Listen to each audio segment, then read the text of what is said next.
Hello, this is Yulong. For those who don't know, I ruptured my Achilles tendon this January, and I have been making a bunch of videos to track my recovery. So if you're interested in my previous videos, please check out my channel. In this video, I'm gonna talk about the month 8 since my surgery and what happens and everything I did. Now in the last video, I know I mentioned that my progress was behind the schedule, and my doctor also agreed. For the past month, I have been trying new PTs and follow their sessions. I made some progress since then, but I still cannot do a full single leg calf raise. In today's video, I will first go over some of the regular updates, like calf size, calf strength, the raises that I can do, talk about the new PT sessions and what the new PTs think about my progress, then my own thoughts and what I know about my situation, and finally the exercises that I'm doing. Before we jump in, I just want to note that from now on my videos are not going to be like a smooth ride of Achilles tendon recovery. No, there's a lot of channels, similar channels that like recovered much better than I do. And this is not what I expected either.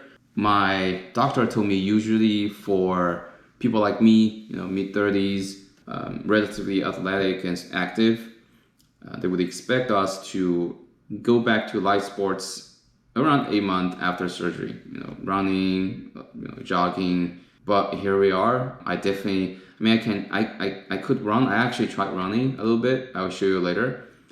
But I don't think my calf strength is strong enough to go back to sports or even running regularly. I feel like I might be like 40% recovered. The worst thing is neither me nor my doctor know the exact root cause. Is there something wrong with my rehab, with my surgery, or is just my body doesn't respond to rehab or exercises super well? Nobody knows. But from now on, my videos would focus on trying out different things, trying to figure out what is wrong, and play catch up. And at the meantime, share the progress that I made. Those would be a little bit different from usual recovery videos. I don't even know if I could actually find the root cause, but I'll keep tracking and keep sharing what I did. Be patient, stay with me, and let me figure it out. Hopefully, I can improve and fully recover eventually. Okay, with this, let's turn to regular updates. First, I want to show maybe a little bit my calf size. I think it does grow a little bit bigger, but I guess you can see that my left leg actually also grew bigger as well, probably from all these exercises. I can also show you what kind of calf raises I'm doing. Double leg calf raise, of course.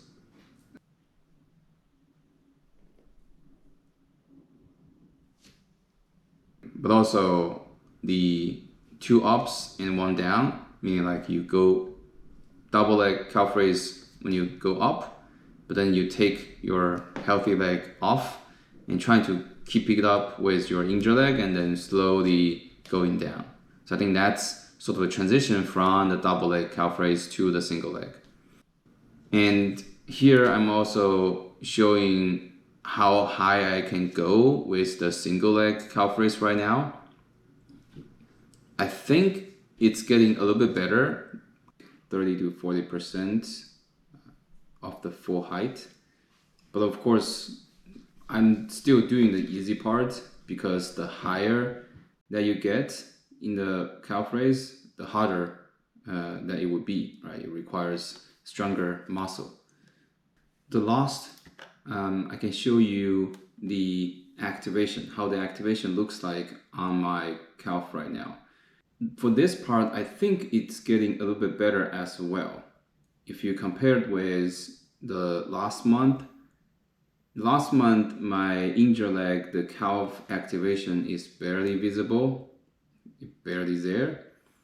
This month, not sure if because the calf is getting bigger or the activation is better, but it's a little bit more visible now. Like I can see the muscle is, working along with the tendon. So I think that's definitely good. Overall, I think I do have some progress. It's just that the progress is very small. I just move very slow. Now, next, I want to talk about the new physical therapists that I was working with. I worked with 2 new PTs.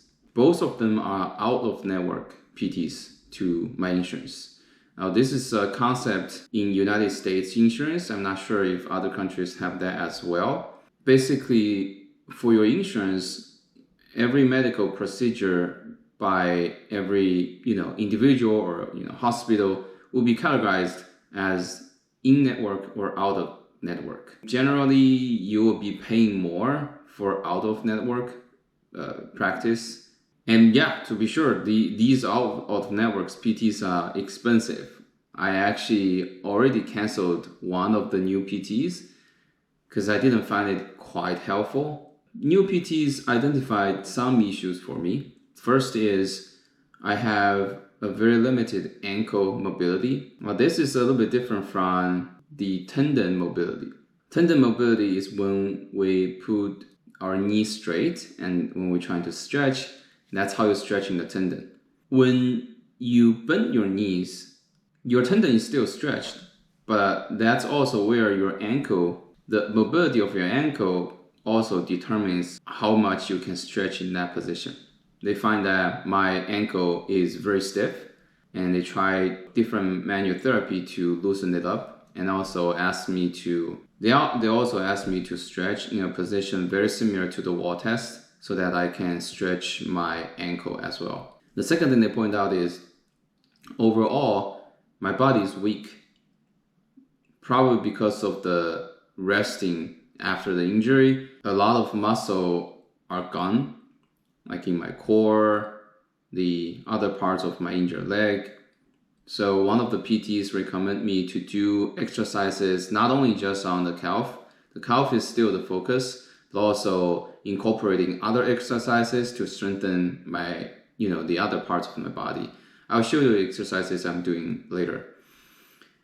The third thing they pointed out is the calf raise I'm doing is not correct, not very standard. Basically, there's a couple of things. You need to keep your knee straight, like absolutely straight when you do the calf raise. That is firing up the proper calf muscle. You also need to keep your whole body straight, your core very tight, essentially engaging the entire body in order to do a proper calf raise. So that's what I'm trying to do. And with the whole body engaged, actually calf raise is harder. I think my calf is activated a little bit more. The last thing they pointed out is there seems to be quite some scar tissues in my tendon still. Now, usually at the beginning of the rehab, you want the scar tissues to be there because they accelerate the healing process. But after a while, you do want them to gradually go away. If they still stay there, the tendon is not gonna be able to move as smooth as a healthy tendon. So eventually you want them to be all gone. One of the PTs told me that they can feel the scar tissues there. What they did is they start using a scraping tool to scrape my tendon in order to break down some of the scar tissues. These are the things that the new PTs found so far. I would say they are better than my old PT in some ways. For example, new PTs do pay a lot more attention on me throughout the session. They work with me, sort of like the workout coach, like the training coach.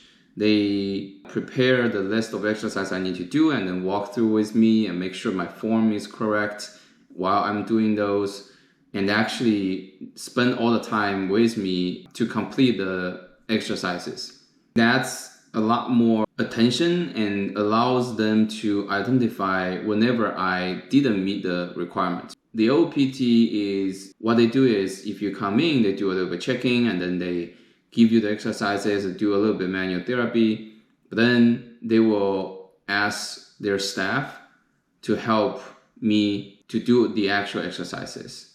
The staff, because they're not gonna know each individual case, what's your strength or weakness, what's your goal, right? Things like that. All they can do is just to make sure the equipment that you are using, you're using it in a correct way, or there are just no outrageously wrong movements, right? But all the details or the subtleties, they just won't be able to tell.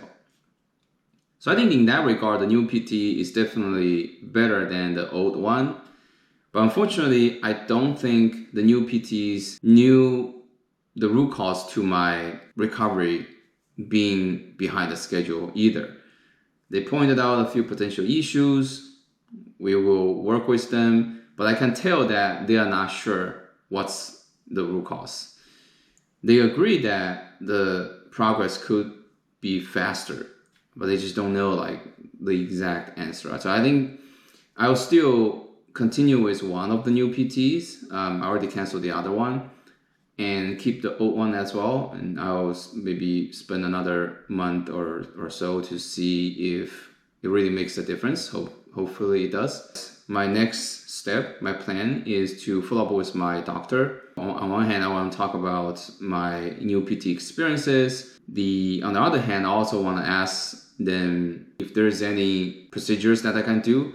Not procedures, I mean is there any lab tests, experiments that we can do to see if my tendon looks all right or respond correctly, right? For example, MRI or imaging, if those help to really either identify or rule out some of the potential causes so that I know what's going on. I also want to request my medical record for the surgery. My doctor took notes during the surgery and make sure, basically documents what did they do, how did it go, all this kind of stuff. I'm kind of curious. I want to read it. My PT also asked for it, and I think maybe I can even take it to another doctor for a second opinion. So that's my new PT experience. Nothing magical, I guess. It didn't suddenly solve my problem. It just sort of keep grinding. The last thing is the exercises I'm doing. Here I'm going to show you the list of exercises my new PT asked me to do. It's quite a lot. It's a lot more than previous ones. And I am doing even more on the session. I think my PT was coming up different kinds of exercises, depends on how fatigued I am and trying to target my weaknesses. So those are actually pretty good. Every session I have with the new PT is a 40-minute workout. I'm actually, during the session, I might even just tired out part of my muscle and I just couldn't keep on anymore. It's very, very intensive. I didn't film any sessions, but I did have some footages where I am following the exercises at home.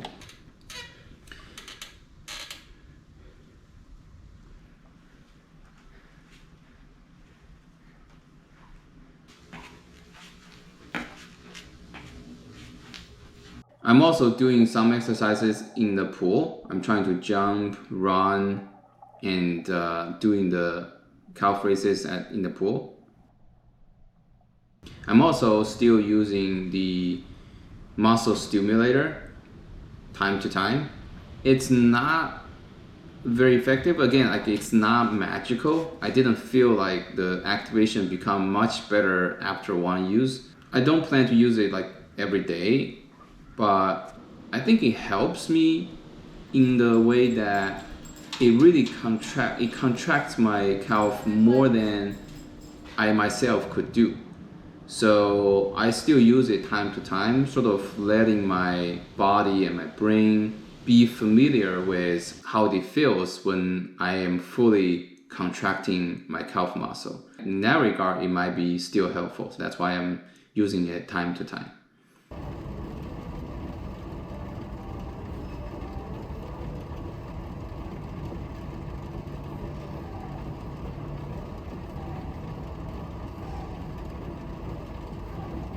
There you go. That's all the things I would like to share today Hopefully some of these are useful or helpful to you.